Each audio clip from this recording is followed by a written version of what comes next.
Bapak Ibu jemaat Tuhan, sebelum kita merenungkan firman Tuhan, mari terlebih dahulu kita berdoa. Bapa di surga, kami bersyukur untuk segala anugerah dan kasih setiamu Tuhan yang boleh kami nikmati, kami lihat, kami alami dalam kehidupan kami Bapa. Kami boleh memuji, menyembahmu, kami boleh menaikkan syukur kami kepadamu sebab segala perbuatanmu yang ajaib di dalam kehidupan kami. Terima kasih Bapa, terima kasih. Dan sebentar kami akan merenungkan kebenaran firman-Mu. Tuhan urapi hamba-hambamu, jemaat-jemaatmu Tuhan yang ada di rumah-rumah yang menyaksikan ibadah online ini Bapa, urapi hambamu, mampukan untuk menyampaikan kebenaran firman-Mu. Biarlah kuasa-Mu Tuhan yang mengurapi, yang memberikan kami hikmat untuk mengerti akan segala rancangan-Mu dalam kehidupan kami. Di dalam nama Tuhan Yesus Kristus kami berdoa dan bersyukur. Amin. Bapak Ibu jemaat Tuhan, izinkan saya menyapa Shalom untuk semuanya. Kiranya kasih karunia Tuhan, berkat anugerah Tuhan selalu menyertai kita. Walaupun kita masih dipisahkan oleh jarak dalam ibadah online ini, tapi saya percaya bahwa berkat anugerah dan kuasa Tuhan itu tidak terbatas oleh waktu dan tempat, sanggup mengurapi, sanggup memberkati Bapak Ibu yang ada di rumah-rumah. Izinkan saya membawa renungan hari ini dengan Lukas 19 ayat yang pertama sampai ayat yang ke-10. Mari kita baca firman Tuhan di dalam Lukas 19 ayat 1 sampai 10. Dengan perikop Zakeus. Ayat pertama, Yesus masuk ke kota Jericho dan berjalan terus melintasi kota itu. Di situ ada seorang bernama Zakeus, kepala pemungut cukai, dan ia seorang yang kaya. Ia berusaha untuk melihat orang apakah Yesus itu. Tetapi ia tidak berhasil karena orang banyak, sebab badannya pendek. Maka berlarilah ia mendahului orang banyak, lalu memanjat pohon ara untuk melihat Yesus yang akan lewat di situ. Ketika Yesus sampai ke tempat itu, ia melihat ke atas dan berkata, "Zakeus, segeralah turun, sebab hari ini aku harus menumpang di rumahmu." Lalu Zakeus segera turun dan menerima Yesus dengan sukacita. Tetapi semua orang yang melihat hal itu bersungut-sungut, katanya, ia menumpang di rumah orang berdosa. Tetapi Zakeus berdiri dan berkata kepada Tuhan, "Tuhan, setengah dari milikku akan kuberikan kepada orang miskin, dan sekiranya ada sesuatu yang kuperas dari seseorang, akan kukembalikan 4 kali lipat." Kata Yesus kepadanya, "Hari ini telah terjadi keselamatan kepada rumah ini, karena orang ini pun anak Abraham. Sebab anak manusia datang untuk mencari dan menyelamatkan yang hilang." Bapak Ibu, kalau kita lihat perikop ini adalah perikop yang khusus mengenai Zakeus. Hari ini kita akan merenungkan suatu tema mengenai Zakeus ini, yaitu turning point. Meresponi panggilan Tuhan. Nah, Zakeus dalam hal ini, kalau kita lihat, kita baca dari ayat 1 sampai 10, ada suatu turning point yang dialami oleh Zakeus. Dan saya percaya itu juga akan berlaku kepada kita. Gembala pembina kita, Pak Niko, itu memberikan visi kepada kita bahwa tahun 2022 ini adalah tahun paradigma yang baru. Paradigma yang baru kita dapatkan apabila kita mengalami turning point, titik balik. Titik balik dalam setiap aspek kehidupan kita. Pertanyaannya adalah bagaimana kita mendapatkan turning point itu. Dari kisah Zakeus ini kita akan melihat ketika kita meresponi panggilan Tuhan, maka kita akan mengalami turning point. Mari kita belajar mengenai tokoh Zakeus ini. Ada beberapa poin yang boleh kita pelajari dari tokoh Zakeus ini. Mari kita lihat satu persatu. Pertama dikatakan ini bahwa Zakeus itu adalah seorang pemungut cukai. Bapak Ibu, pada zaman itu, pada zaman Yesus memberitakan firman Tuhan, maka bangsa Yahudi ada di bawah pemerintahan kerajaan Romawi. Bapak Ibu, kerajaan Romawi menetapkan beban cukai kepada setiap orang-orang Yahudi. Nah, beban cukai itu dipungut oleh pemungut-pemungut cukai. Dan Zakius adalah seorang kepala pemungut cukai. Bapak Ibu, dalam pandangan masyarakat Yahudi, pemungut cukai itu mendapat stigma yang negatif, dipandang buruk oleh orang Yahudi. Nah, mengapa demikian? Bahkan pemungut cukai itu cenderung dibenci oleh orang-orang Yahudi. Ada 3 alasan Bapak Ibu mengapa pemungut cukai itu tidak mendapat pandangan yang baik, dibenci oleh orang Yahudi. Pertama dikatakan adalah bahwa orang Yahudi menganggap pajak atau cukai itu memberatkan kehidupan mereka. Yang kedua dikatakan bahwa dalam memungut cukai banyak hal-hal atau cara-cara yang dilakukan oleh pemungut cukai yang sangat kejam dan sering sekali tidak adil. Yang ketiga, Romawi, yaitu kerajaan yang menduduki ataupun yang menjajah Israel pada waktu itu sangat dibenci oleh bangsa Yahudi. Nah, ketiga hal ini berkembang di masyarakat dan Zakius sebagai kepala pemungut cukai dianggap bagian daripada hal itu. Maka profesi pemungut cukai pada masa itu dipandang buruk oleh orang-orang Yahudi. Yang kedua, Bapak Ibu, Zakius, kalau kita baca tadi, ada seorang pribadi yang rindu untuk berjumpa dengan Tuhan Yesus. Kalau kita baca di ayat pertama, kedua, dan ketiga, bagaimana Zakius itu ingin tahu siapakah Yesus itu. Saya percaya orang yang mengikuti Tuhan Yesus pada waktu itu begitu banyak, sehingga dia tidak mempunyai kesempatan untuk melihat siapakah Yesus itu. Nah, tetapi Zakius tidak hilang akal. Zakius punya akal. Walaupun dia tidak punya kesempatan untuk melihat itu, nah dia pergi berlari mendahului Tuhan Yesus, naik ke pohon ara, ingin melihat bagaimana sih Tuhan Yesus itu, siapakah Tuhan Yesus itu. Nah, mengapa dia melakukannya? Karena dia seorang pemungut cukai yang dipandang buruk oleh masyarakat Yahudi, dan yang kedua, karena dia badannya pendek, sehingga dibandingkan dengan orang-orang atau kerumunan orang yang lewat, maka dia tidak dapat melihat siapakah Yesus itu. Di ayat keempat dikatakan, saya bacakan ayat keempat Bapak Ibu. Maka berlarilah ia mendahului orang banyak, lalu memanjat pohon ara untuk melihat Yesus yang akan lewat di situ. Jadi Zakius rindu untuk melihat Yesus. Dia rindu untuk bertemu Tuhan Yesus. Sehingga apapun dia lakukan untuk mengetahui Yesus, berjumpa dengan Yesus. Yang ketiga, Zakius adalah orang yang ingin mengalami perubahan paradigma. Bapak Ibu, mungkin dia sudah banyak mendengar pengajaran Yesus. Dia ingin tahu siapa Yesus. Dia ingin mengalami suatu turning point dalam kehidupannya. Nah, pertanyaannya sekarang adalah, bagaimana Zakius mengalami turning point dalam kehidupannya? Ada 3 poin yang dapat kita pelajari bagaimana Zakius mengalami turning point dalam kehidupannya Bapak Ibu. Dan saya percaya bahwa ketiga ini pasti juga boleh berlaku kepada kita untuk kita mengalami turning point, titik balik dalam kehidupan kita. Mari kita lihat satu persatu Bapak Ibu. Yang pertama adalah Zakius mengalami perjumpaan dengan Tuhan Yesus. Turning point dalam kehidupan kita terjadi apabila kita mengalami perjumpaan pribadi dengan Tuhan Yesus. Ketika kita mengalami perjumpaan pribadi dengan Tuhan Yesus dengan banyak cara, dalam mimpi, dalam firman Tuhan, dalam pernyataan khusus kepada kita, maka kita boleh mendengar suara Tuhan.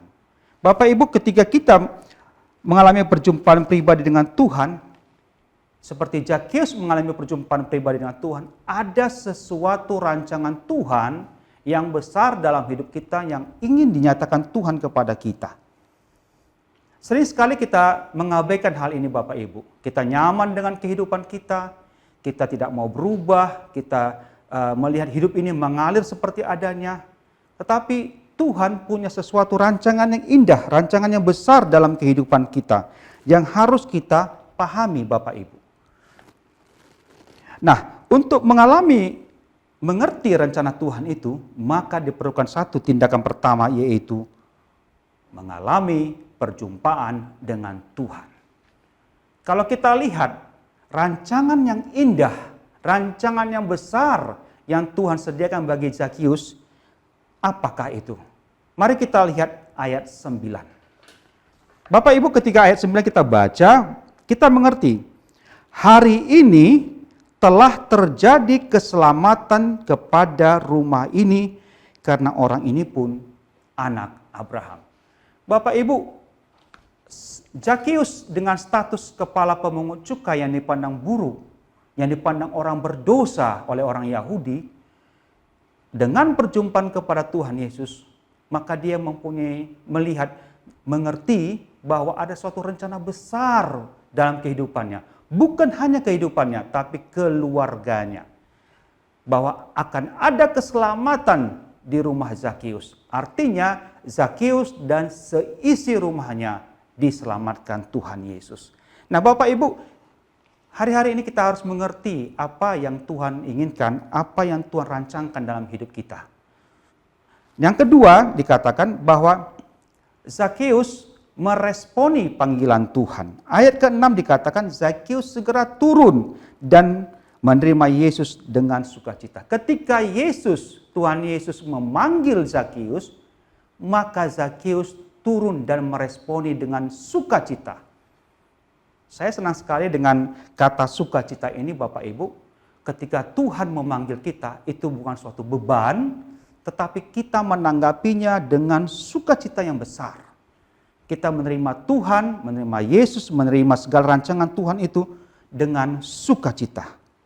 Tetapi ada banyak orang Bapak Ibu, ketika Tuhan memanggilnya, ketika Tuhan berbicara kepadanya, mempunyai respek atau mempunyai sikap yang berbeda. Mari kita lihat Ibrani 3 ayat 7-8. Nah di situ ada satu sikap yang Tuhan tidak inginkan. Ketika Tuhan memanggil kita, ketika Tuhan berseru kepada kita, ketika kita mendengar suara Tuhan, maka Tuhan mengatakan, jangan keraskan hatimu. Bapak Ibu, biarlah kita sebagai orang-orang yang percaya ketika Tuhan berbicara kepada kita, kita mempunyai respon yang benar, kita tidak mengeraskan hati kita. Karena kita percaya seperti poin pertama tadi, ada sesuatu rancangan Tuhan yang Tuhan sediakan bagi kita. Bapak Ibu, ketika Tuhan memanggil kita, berbicara kepada kita, maka percayalah Bapak Ibu bahwa Tuhan memandang kita itu khusus atau spesial istimewa. Bapak Ibu, di Yohanes 15 ayat 16 dikatakan, bukan kamu yang memilih aku, kata Tuhan Yesus, tetapi akulah yang memilih kamu. Artinya Bapak Ibu, ketika Tuhan memilih kita, itu sesuatu Tuhan siapkan bagi kita. Kita ini orang-orang yang khusus disiapkan Tuhan untuk sesuatu perkara, pekerjaan, rencana Tuhan yang besar dalam kehidupan kita. Tentunya untuk kemuliaan nama Tuhan. Yesaya 43 ayat 4 dikatakan bahwa kita itu adalah berharga, mulia, dan dikasihi Tuhan. Nah Bapak Ibu sebagai orang-orang percaya, orang-orang yang sudah ditebus oleh darah Yesus, kita ini adalah orang-orang yang berharga, orang-orang yang mulia, orang-orang yang dikasihi Tuhan. Dia sudah mati di kayu salib untuk kita. Oleh sebab itu mari Bapak Ibu, ketika kita ingin mengalami paradigma yang baru, maka responilah panggilan Tuhan. Tuhan senantiasa menunggu kita. Wahyu 3 ayat 10 dikatakan, Tuhan berdiri di depan pintu kehidupan kita, di depan pintu hati kita. Bagaimana sikap kita? Ada dua sikap kita Bapak Ibu. Kita boleh memilih. Yang pertama adalah mendengar ketukan Tuhan, tetapi tidak membuka pintu. Sehingga Tuhan Yesus tidak dapat masuk ke dalam hidup kita. Tidak dapat membuat suatu perubahan dalam hidup kita. Tidak dapat memberkati kita Bapak Ibu.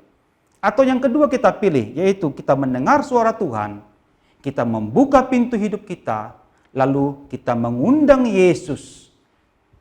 Sehingga Yesus yang berkuasa di dalam kehidupan kita. Saya percaya Bapak Ibu, setiap orang yang percaya, setiap orang yang mengikuti ibadah online ini adalah orang-orang yang membuka pintu kehidupannya supaya Yesus berkarya, berkuasa dalam kehidupannya. Amin. Yang ketiga Bapak Ibu, yang boleh kita lakukan ketika kita ingin mengalami paradigma yang baru. Yang pertama tadi adalah mengalami perjumpaan dengan Tuhan. Yang kedua memberikan respon panggilan terhadap suara Tuhan. Yang ketiga kita harus fokus kepada Tuhan. Ayat yang ketujuh dikatakan ketika Yesus mengajak Zakius ke rumahnya, maka apa dikatakan di sana? Ketika semua orang melihat Yesus datang ke rumah Zakius, mereka bersungut-sungut. Sebab Zakius seorang pemungut cukai adalah orang berdosa. Bapak Ibu, Zakius tidak memperdulikan apa kata orang di sekelilingnya. Zakius tidak memandang apa kata orang di sekelilingnya. Ia hanya fokus kepada Tuhan.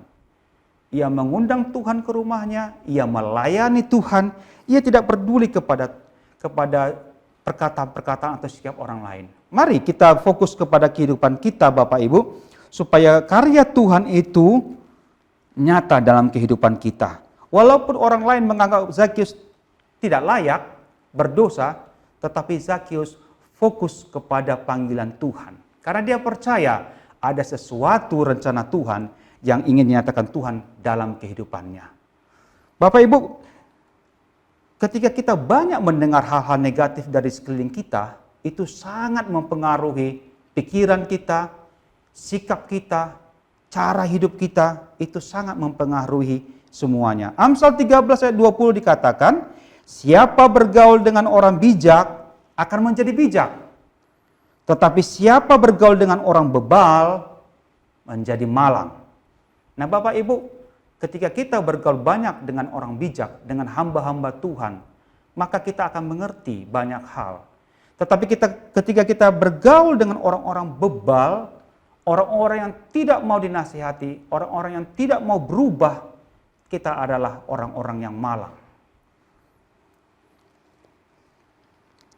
1 Korintus 15 ayat 33 dikatakan, jangan sesat, pergaulan yang buruk merusakkan kebiasaan yang baik. Kebanyakan kita bergaul dengan orang-orang yang buruk, maka kebiasaan baik, sifat baik yang ada pada kita itu boleh jadi akan menjadi rusak. Itu sebabnya kita harus fokus kepada Tuhan.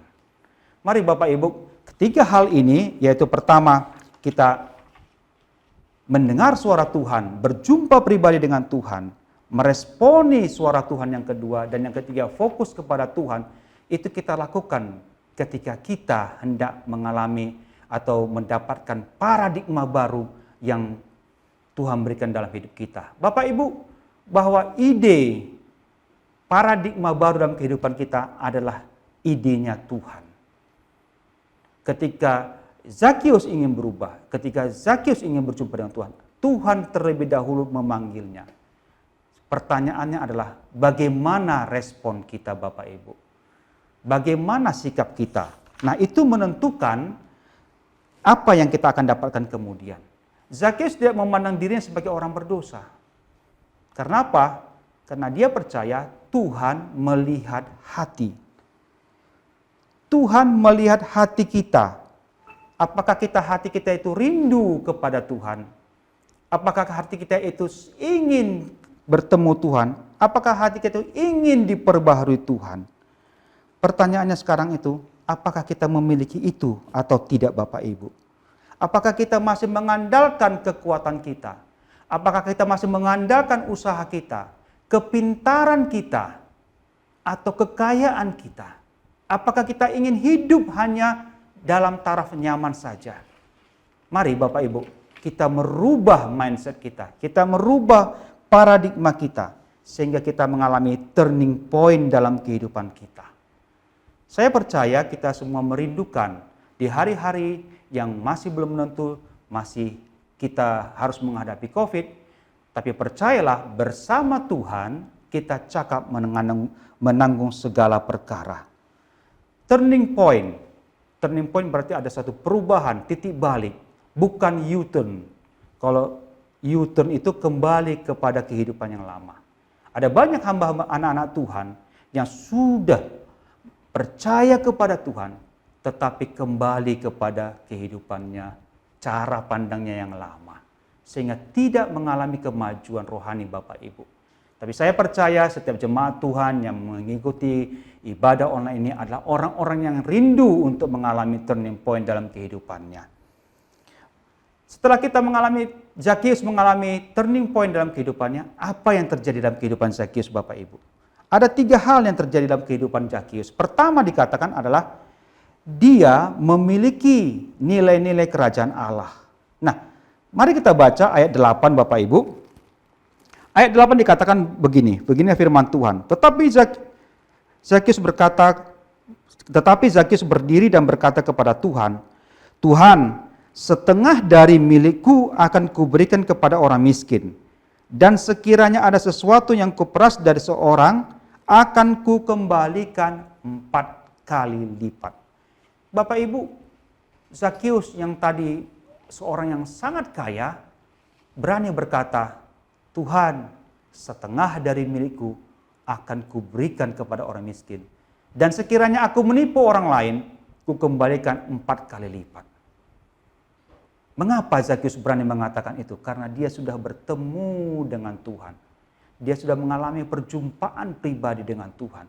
Sehingga itu semua merubah cara berpikirnya dan mindset kehidupannya. Bapak Ibu, dia yang tadinya seorang pemungut cukai telah memiliki nilai-nilai kerajaan Allah. Nah, apa saja yang terjadi pada Zakheus?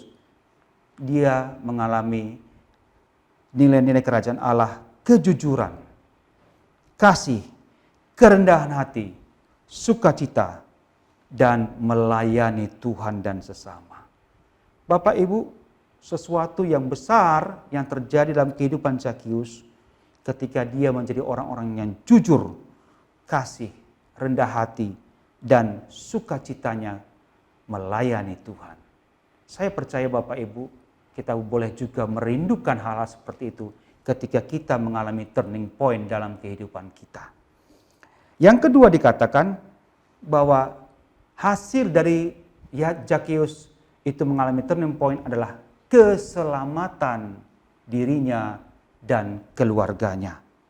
Dan yang ketiga adalah dia mengalami perubahan kehidupan yang nyata Bapak Ibu. Dia tidak lagi memandang masa lalunya Bapak Ibu. Dia tidak lagi memandang statusnya di hadapan orang. Tetapi dia melakukan seperti apa kata firman Tuhan dalam Filipi 3 ayat 13-14. Hidupnya mengarah kepada panggilan sorgawi dari Allah dalam Kristus Yesus. Ketika dia fokus kepada Tuhan Yesus, kepada panggilan Tuhan, maka hidupnya terarah kepada panggilan sorgawi itu. Saya percaya juga Bapak Ibu jemaat-jemaat yang dikasihi oleh Tuhan Yesus, hidup kita ini harus kita arahkan kepada panggilan sorgawi. Sehingga ketika Tuhan Yesus datang kedua kalinya, nama kita itu disebutkan Tuhan dan kita menyambut dia di awan-awan kemuliaannya. Amin. Nah, sebagai kesimpulan Bapak Ibu, apa yang bisa kita pelajari dalam perikop ini sebagai tuntunan kita di tahun 2022? Yaitu kita mengalami turning point dalam kehidupan kita. Ada 4 hal Bapak Ibu yang boleh kita simpulkan. Pertama, mengalami perjumpaan pribadi dengan Tuhan, bahwa Tuhanlah yang berinisiatif memberikan paradigma baru dalam kehidupan kita. Karena dia punya rencana yang indah bagi kehidupan kita sebagai orang-orang percaya, orang-orang yang sudah ditebusnya dengan darahnya yang mahal. Yang kedua, ketika Tuhan memanggil kita, berinisiatif memberikan paradigma yang baru kepada kita, maka kita harus meresponi panggilan Tuhan itu dengan sukacita. Itu adalah bagian kita Bapak Ibu.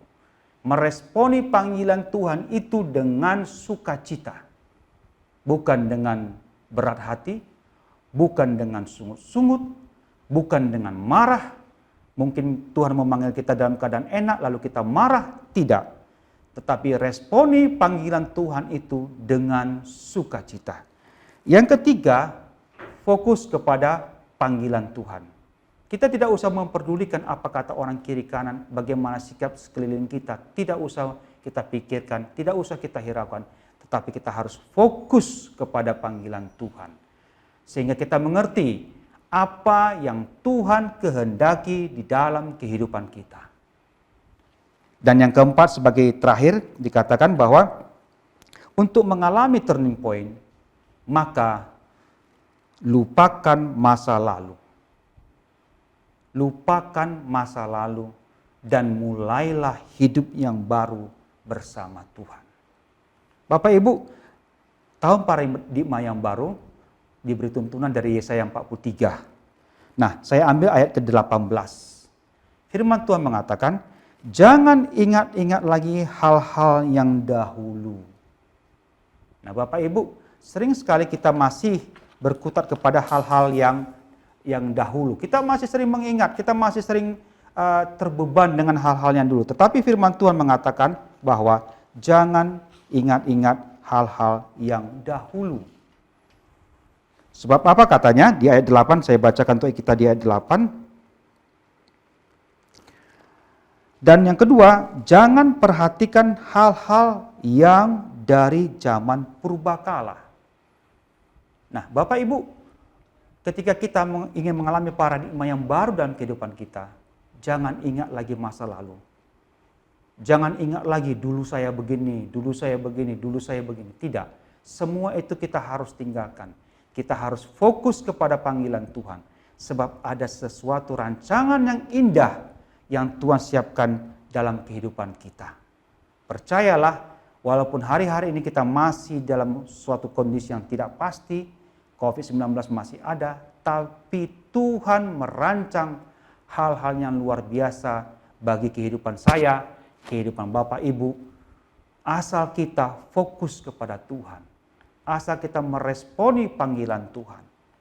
Nah, untuk itu Bapak Ibu, mari tinggalkan masa lalu, sambut masa depan di tahun 2022 ini dengan paradigma yang baru dan berjalan bersama Tuhan.